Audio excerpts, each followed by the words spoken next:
Hello, and thank you for being with me again.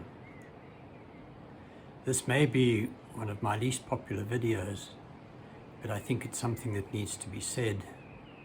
And I want to talk about being careful of watered down teaching. There is a current trend in the world of being so careful not to offend anyone's sensibilities that we even allow what is true to go by and make it seem that is perhaps questionable or even less true than it really is. It seems that this trend is not helping our world, and we find that in many things, in many cases of examples of life that we find in our world, which I'll talk about.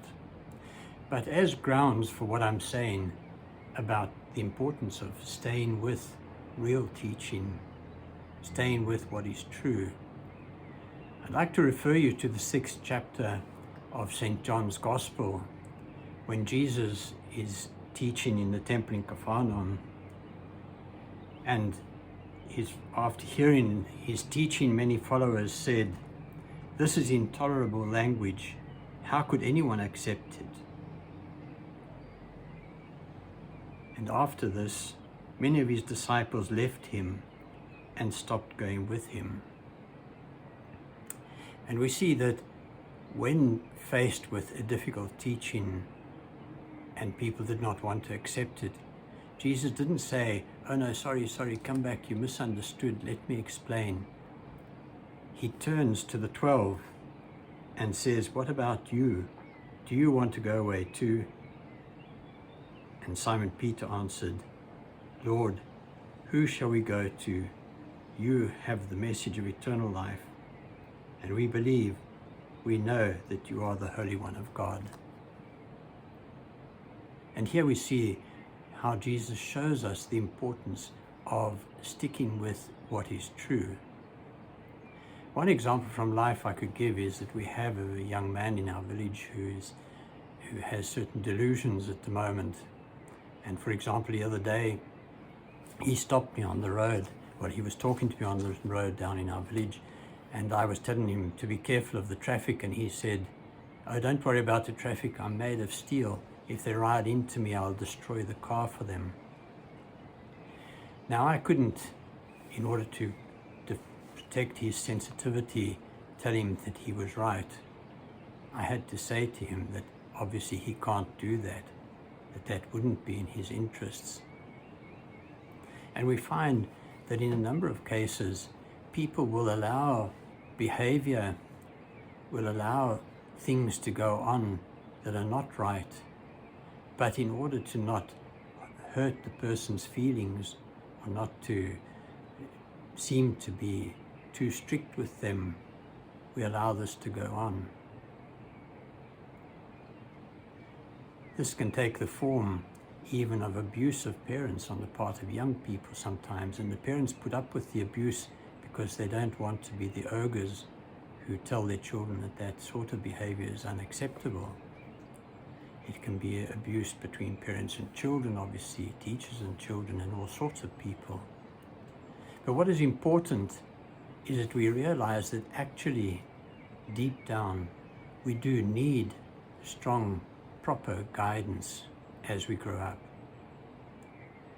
An example of this also that you may find interesting, I don't know in your country if it's generally available, there's a program called The World's Strictest Parents. If you don't find it on your television stations, it is on a number of times you can find it on YouTube. And what this program does is it takes young people who are problematic in their home situation, very often involving drugs, bad behavior, really not wanting to go anywhere in their lives. And their parents, in desperation, take part in the show and send their children to a family where there is strict discipline, where the children are brought up. The families they go to always have children there as well, but children who are brought up with discipline and with boundaries. And it's extremely interesting to see that almost every time, I would say 90% of the time, these young people go, obviously in the beginning, find this sudden control and these boundaries very difficult to deal with, but actually come to realize that those strict parents who are making them control their behavior, who are making them live up to a certain honesty and sincerity with each other and so on, really do love them. And you very often see them going away actually really saddened to leave that home that they've been in for about 10 days or so, because they found there a different life and a different side of themselves under those conditions. And we know also that in the world today, there are many young people looking for more strict forms of religion. In the Catholic tradition, for example, there's quite a move among young people towards the Latin Mass, for example, because the Latin Mass is much more rigorous than the Mass that we celebrate in the vernacular. I don't happen to think myself that the Latin Mass is better, because a lot of it is not understood by the people present.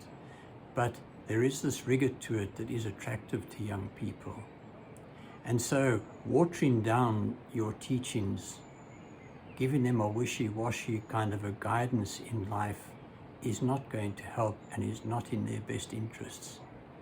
And so I say it is important to know what Christ teaches and to be prepared to stand by that teaching and help other people to realize the wisdom of that teaching.